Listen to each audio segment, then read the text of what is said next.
Hi everyone and welcome to Let's Hang Out. I'm Carrie Curtis from WordCraft and today we have three very special guests and we will let Darren go ahead and go first. Introduce yourself.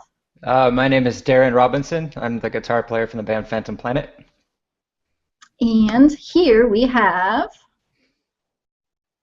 This is Lavola. I'm Julian, and this is Emily. Hi. Hi, welcome you guys and thank you for joining me. When you are starting a band, do you come up with a set rules and regulations, set band day, practices this day, he is the set songwriter, and, that sort of thing? Is that what you guys What we do? Or did you wish it along more smoothly? I'm going first? We'll let you go first. Okay. Yeah. Well, when the band first started, we were, 17 and 18 years old. So the music industry, everything was much different back then. So we tried to be on a strict schedule. As we were first starting, when we found our manager, we would practice 8 hours a day, 5 days a week. And it was sort of like a boot camp, you know what I mean? But truth is, at that time we didn't really know what we were doing because we were so young and we didn't have too much experience. So we were trying to kind of beat it into our brains how to go about dealing with each other and writing music and doing all that stuff. So does that answer your question? It's always been kind of like a situation that I write the music, or at least that's how it really started out in the beginning. And the musicians that come in are friends, and life happens and they move and stuff like that. Nowadays it's become a little bit more flexible in a very cool way. Especially since Emily's joined the band, there's a lot more of a creative input as far as the arrangements, or her individual arrangements, or the feel of the song, or she helped write lyrics for a couple of songs in our recent album. So it's kind of shifted, and I think it kind of that lended itself to to a more proactive direction. Just having everyone just have the freedom to do what they want to do, and having a really cool product that I didn't really anticipate. So yeah, as far as that's concerned, I think that's all I can say about that. Okay. And I know recording can be expensive. Being in a band in general can be expensive, especially when you're independent. How do you deal with that in the beginning when you're just starting out and before you get signed? How do you deal with the finances and deciding who pays for what, or is it you split it? How do you work all that out? Darren, I guess we'll go ahead and go with you first. Okay. In the beginning with us, I'm trying to remember, it was so long ago. We used to all kind of chip in and make flyers for shows, like really old school flyers.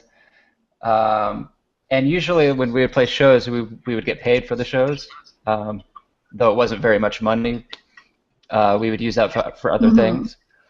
But we got pretty lucky early on, and we were signed kind of early. And so we always had, a manager helping us out and helping us with the label and all that kind of stuff. So from what I remember, that's how we went about it. Okay, and Julian, yeah, once again, you handled most of the finances. You handled, paying for studio time and flyers and booking your own gigs and that sort of thing.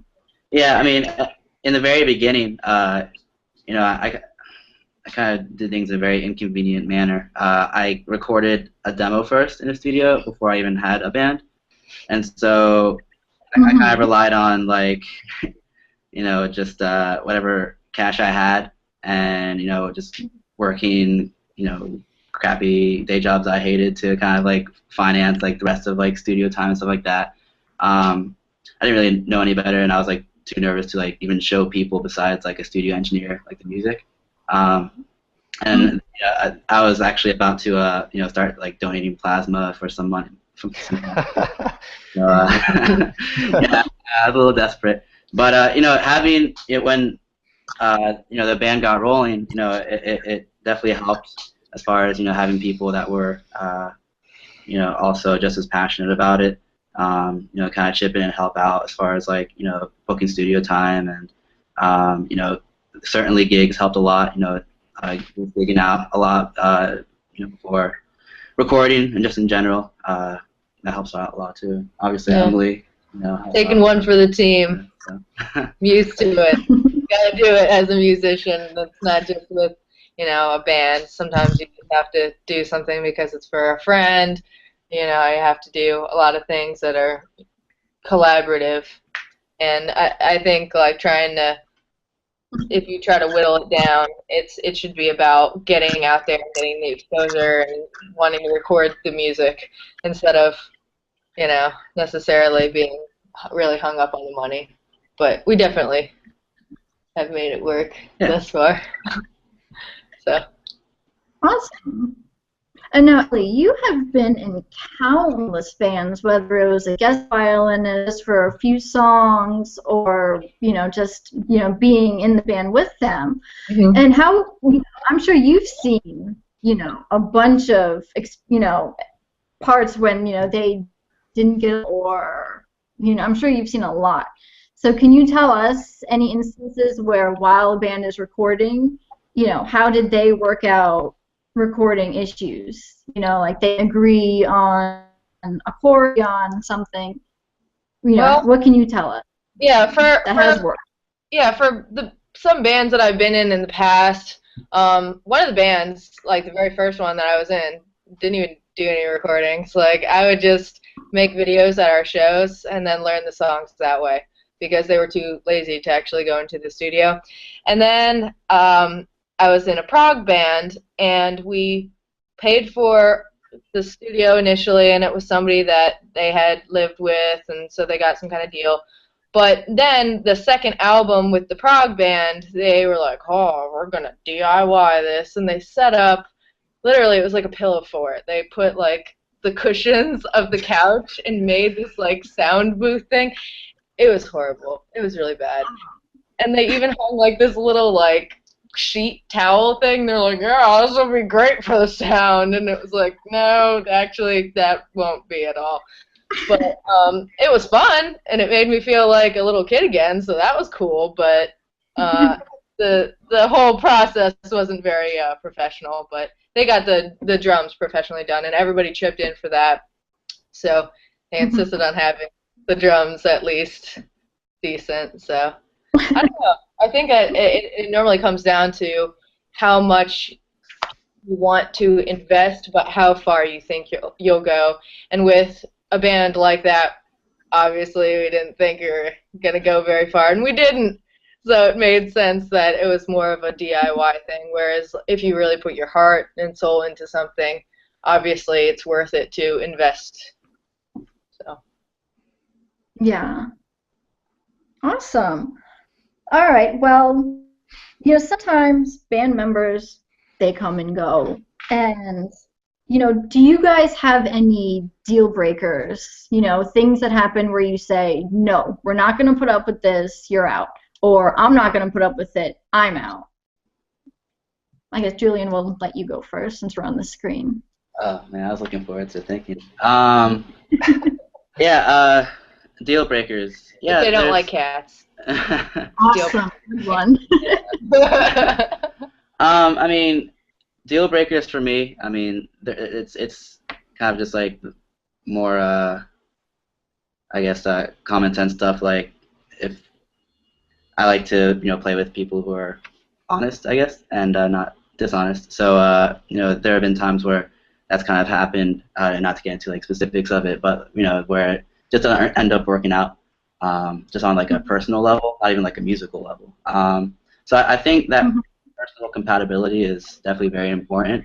I've definitely played with people where like they seem like into it and like the compatibility was there musically, but personally it just didn't work out.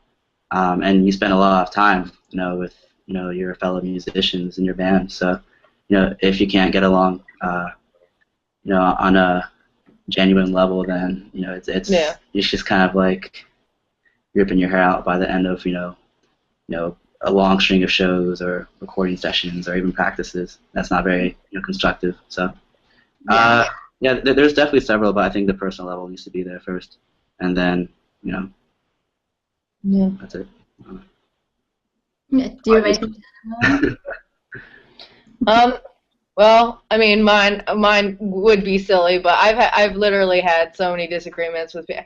I swear I'm not a jerk, but it seems like I'm a jerk sometimes because I'm a very kind of person, and basically that can lead to some confusion. And I think relating on a personal level really does help, because in so many instances you just want to do something with somebody and you really respect what they do.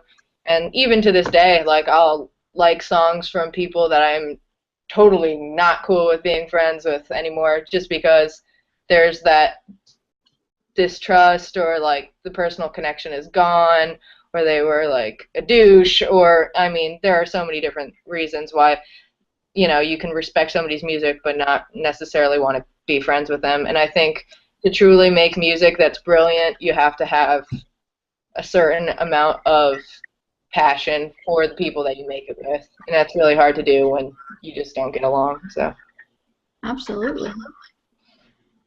All right, Darren, how about you? Band deal breakers. I thought everything that they just said was pretty spot on. It's sort of like being in a relationship with, if I had a girlfriend, we have to be compatible with each other and we have to work well together and kind of have the same views and all that. If you're butting heads too much in a band, in terms of chemistry, in terms of what you're releasing, it's going to show, So definitely agree that there has to be good chemistry, and everybody has to be on the same page and know what they're trying to accomplish. Mm-hmm. So yeah, I think chemistry is the biggest. If it's too off, then I think that's a deal breaker. All right. Yeah. All right, and so I was reading an article, and a lot of they gave some questions when you're auditioning new members, and I wanted to run those by you guys and see if you've either asked them before or would ask them if you needed to. And some of these questions were: how often can you practice? Is full-time music a goal or reality? Do you write songs, and can we talk finances? And when it comes to finding new members, have you guys either asked them before or would ask those? I guess we'll let Julian and Emily go ahead and go first. I've honestly never asked those questions explicitly, Mm-hmm. and perhaps that's actually a better idea. I just kind of I feel it out, and I just kind of gauge it by asking more roundabout questions, maybe during auditioning. And I've only really had auditions a couple times. Usually it's kind of just a situation where, if I'm in need of a drummer or a bassist, I'll know somebody. I'll have a buddy who plays whatever instrument, and I can already vouch for them. I already know that drummer is reliable, and they have time and the dedication to put into the project. I think I've only had to ask a couple of those questions once, and it was more of availability. I had a bassist that was really busy. He had his own business and his own band on the side as well. So I kind of asked it, and he even asking it though is you can't really get a straightforward answer, because it ended up he came on board, and he lasted for about a month before he just couldn't do any shows at all. He dropped out of shows last minute multiple times, and he's a really cool guy, and he's still a really good friend, but it just didn't work out. So asking those questions is definitely important, and having that communication's there. I don't think I'm at that point yet of successfully vouching for people. yeah. That's okay. What about you, Emily? Have you ever been asked those questions, or would you? I was trying to think of it in terms of because I used to have a quartet back in the day, and I had to ask those questions, but that's because it's a completely different world. Because with classical gigs, you can't just say, "Oh, I'm going to be there," and then be like, "Whoops, not double booked. Sorry, now I can't play your wonderfully fabulous event with all of these red carpet people." So I had to ask that a few times just because, you need to make sure that people are going to be there, that they can afford the gas to be at the gigs, because if you're driving all over the state, that can be expensive. But in terms of a band, I mean, I think it's important to make sure that the goals are the same. So you can always have, musicians with whom you gel, but you need to make sure that they want to do music and it's not that they're in a band for the wrong reasons. Like, dude being in a band because he wants to get chicks. Like, that's cool. That's a nice side part of being in a band, but you want to, have people who are going to be into it. So I would ask that question of just, if you want to make music a career or if you want to just do it for funsies. That to me is kind of an important one. Good. All right, Darren, what do you have to say? Can you possibly repeat the question for me? Sure. When you're looking for a new member, some of the questions that I came across were, how often can you practice?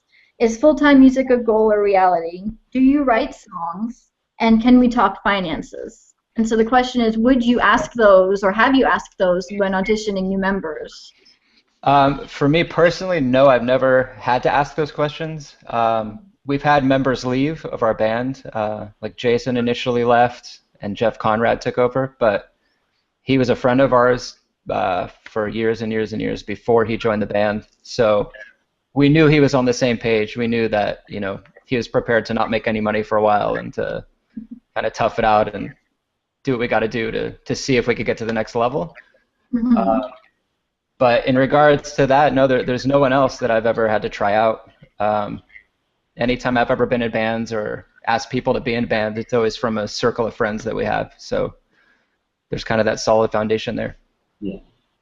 Okay, so I guess like a good thing would be to have people that you know and play music with them as long as you gel well together. Yeah, exactly. And as you tour and as you play shows, you meet people, and like they were saying, sometimes you gel with people and sometimes you don't. And the people that you gel with, you just continue to work with them and continue to meet other musicians that you gel with, and it just keeps going on and on. Okay.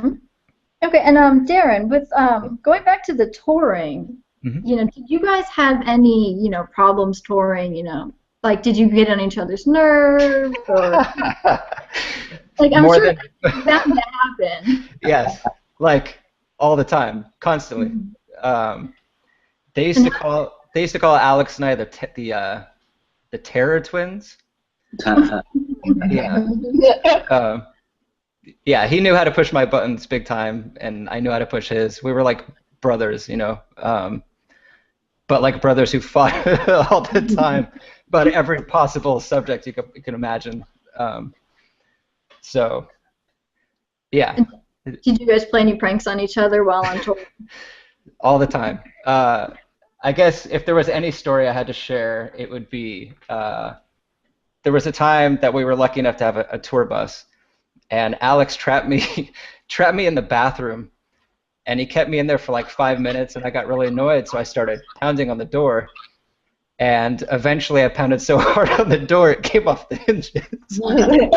Yeah, and they were pissed. Like it could have been thousands of dollars that we owed just to fix it, but our stage manager at the time was super handy, and he fixed it, so we were kind of saved. But just stupid, ridiculous, immature things like that happen often.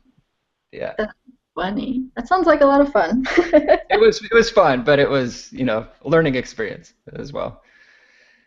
Yeah. So what would you say you learned? What was the most important tip that you can give? Like for, let's say, like an independent band, they're going on their first tour. what kind of tips could you give them to help it go as smoothly as possible? Give each other space, as much space as you can, because you're going to be in a van or bus or whatever it is for many, many, many hours. You're going to be hanging out many hours. So be able to give each other space and just try to, the more you can respect that, the more you miss each other, and the more, the more time with each other is positive. Because, if anybody gets grumpy, it could turn into a fight. So. Absolutely. Has that ever happened with you guys where you were just so frustrated with each other, you had to go on stage and you just didn't even want to look at the other person? Yeah, it's happened plenty of times, but it would always end up, we look across the stage and I'm like, I fucking love you, So it's very brotherly, but still kind of, we were pretty immature, admittedly. Yeah. Yeah. Yeah. That's awesome. All right, well, you guys, that just about wraps it up. Do you guys have any more last-minute things you want to say, any tips that you'd like to give out, or any advice that you've learned since being in a band, like how to get along and how to just make it work? Don't fart. Together. It's so true. Let's be real for a second. You're a girl in a band, and like everyone else is a dude, and they think that it's cool to just be like, "Oh, let's fart in the van." It's super hot outside. It's freezing summer in Florida. It's probably not a good idea to fart in the van, especially when the air is circulating, because that's pretty dank. Not in a good way, though. Like, really bad way. So that would be my piece of advice for the world. Yeah, don't fart in your toilet. Lavola. Lavola. That's awesome. Good. Julian, anything to add to that? I think that comes on her own. Yeah, I can't really. I was gonna say communication and Just fart. No, I'm not gonna. I'm gonna hand it to Darren. Not farting in the van is extremely important, and I've got stories that I'm not going to share, but it's bad, for 8 hours at a time when someone's farting nonstop the whole time. Might have pooped your pants at that point. Exactly. It's not fun at all. Aside from that, I would just say stay in school and don't do drugs. That's all I got for you. Stick it out, just keep going. If you fight a lot and you're really passionate about it and you believe in the message that you're trying to get across, just keep going. Don't stop. Absolutely. Yep. All right. Don't stop farting. All right, you guys. Well, thanks so much for your time. You guys gave some great advice, some great information, and some funny stories. No problem. Yeah, so that's about it from Roarcraft. I'm Carrie Curtis, and we'll see you guys later. Bye. Bye, guys. Bye-bye.